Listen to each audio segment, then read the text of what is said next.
पड़ता है।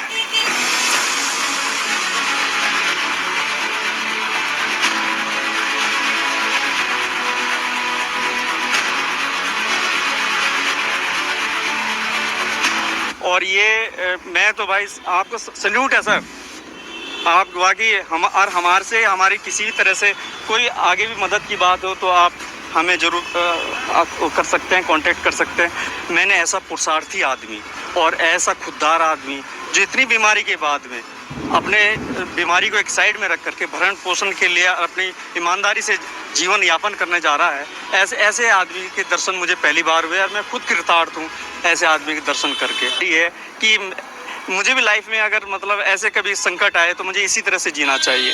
तो जैसे हमारी इनसे बात हुई तो 60% जो इनके लंग्स हैं वो खराब हो चुके हैं। बड़ी बात ये नहीं कि ये रिक्शा चला रहे, लेकिन किस एज में चला रहे, किस स्थिति में चला रहे, ये बड़ी बात है। ये आप लोग देख सकते हैं, ऑक्सीजन सिलेंडर रखा हुआ है, इस पर ये है, लेकिन किसी से मदद नहीं मांग रहे, अपना ई रिक्शा चलाकर गुजारा कर रहे हैं। कुछ लोग तो डर भी जाते हैं कि हमें ना लग जाए ये बीमारी। डर के हमारे बैठते भी नहीं रिक्शा में, लेकिन मैं फिर मुंह ढक लेता हूँ ताकि लोगों को पता ना लगे कि मैं बीमार हूँ। लेकिन ये लगने वाली नहीं है, ये लगने वाली बीमारी नहीं है। नमस्कार, आप लोग देख रहे हैं iPress इंडिया और मैं हूँ आपके साथ हेमंत। हिम्मत मर्दा तो मदद खुदा, ये आपने लाइन सुनी होगी। अगर आप हिम्मत करें तो कोई भी काम आसान हो सकता है।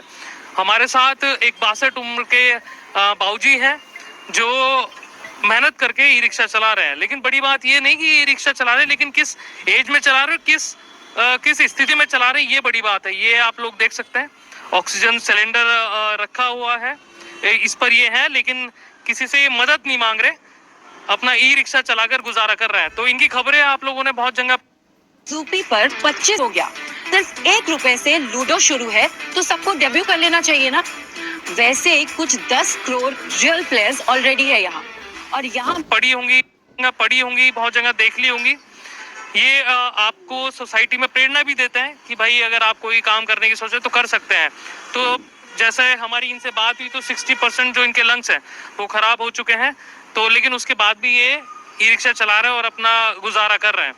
ये इनका जो घर है वो तेली वाला रेलवे स्टेशन के पास है। हमारे साथ वरिष्ठ पत्रकार तपन सुशील जी भी हैं, ये भी यहीं पर थे, तो हमने कहा चलो एक साथ बातचीत करते हैं। तो सबसे पहले सर से बातचीत करें फिर आपसे। तो सबसे पहले बताइए कि आपने ये नहीं सोचा, हम लोग बहुत लोगों को देखते हैं कि भाई जिनकी स्थिति ऐसी हो जाती है, कुछ शरीर में दिक्कत आ जाती है तो लोगों से मदद मांगने लगते हैं, तो आपने नहीं सोचा, आपने सोचा मैं ई रिक्शा चलाऊंगा? जी, मदद मांगना मेरे पेशे में नहीं है। हाँ, ई रिक्शा चलाना ज्यादा बेहतर समझा मैंने। अच्छा, तो किस समय से किस समय तक आप चलाते हैं, कैसे क्या है? 10 बजे से रात के 8 बजे तक चलाता हूँ।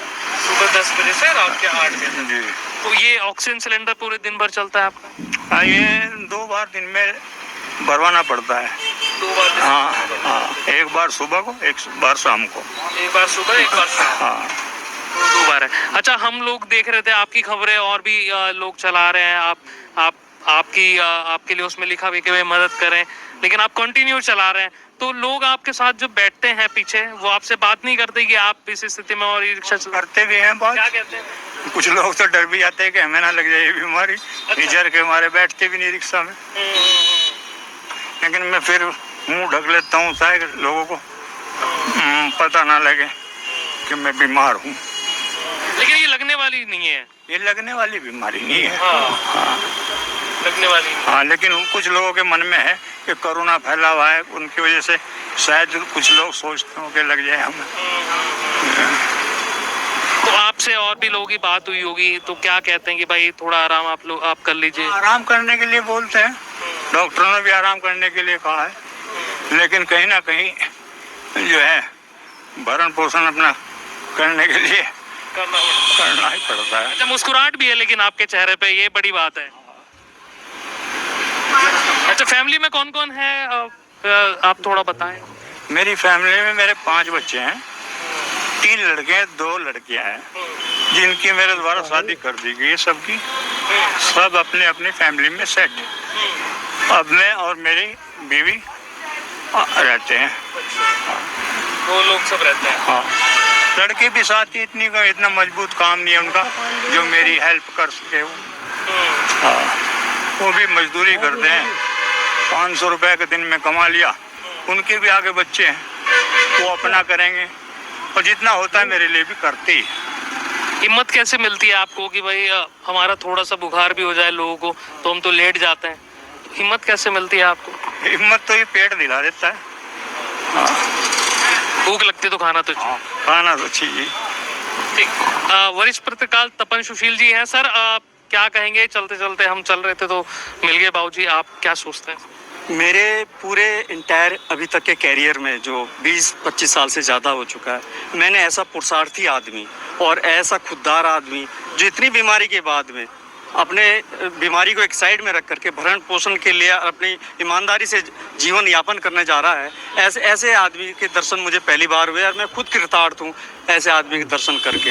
ये स्वयं में एक मिसाल है, सबके लिए है कि आप जीवन में आशा ना छोड़ें और अपने संघर्षों को करते रहें। और सच बात यह है कि इससे इनके इस कैरेक्टर से, इनके इन किरदार से सभी लोगों को प्रेरणा लेनी चाहिए।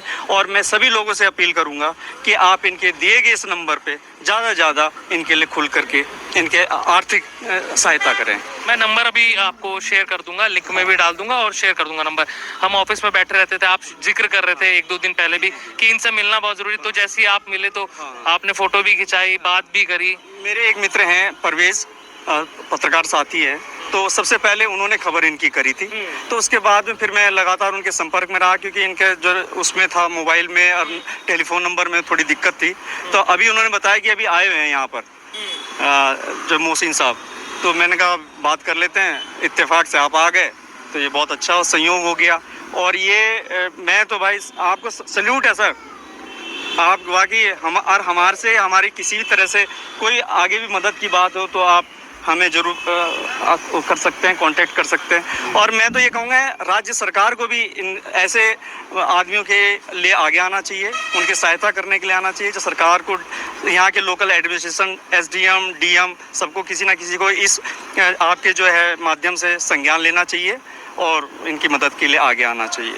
मैं यही कहना चाहूँगा। लास्ट में सर ऐसे लोगों की प्रेरणा भी सोसाइटी को मिलती है, इससे बड़ी प्रेरणा और क्या मिलेगी हमें? तो थोड़ा सा कुछ होता है हम घर में बैठ जाते हैं, ये तो जीवंत हैं, ये तो जीवंत एक तरह की प्रेरणा है।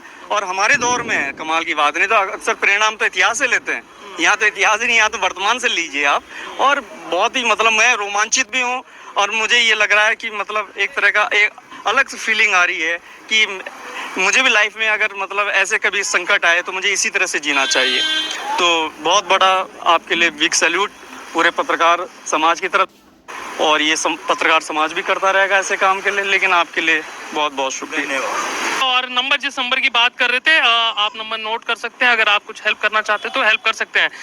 इनका जो फोन पे या गूगल पे जो नंबर है वो है 9568269943। मैं स्क्रीन पे भी एक बार डाल दूंगा, एक बार रिपीट कर देता हूँ, 9568269943। और इस नंबर को मैं डिस्क्रिप्शन में भी डाल दूंगा, वहां से भी आप लोग ले सकते हैं। तो ये सोसाइटी के लिए भी, हाँ सर, हम सभी की अपील है ये ज़्यादा इनके लिए आर्थिक लाभ करें और ये अपना समुचित इलाज कराएं। और देखिए सबसे बड़ी बात तो इनके फेफड़े हैं जो 60% से ज़्यादा हैं, वो कह रहे हैं कि बिल्कुल ख़राब हो चुके हैं, लेकिन उसके बाद इतनी हिम्मत है तो बहुत बड़ी बात है ये।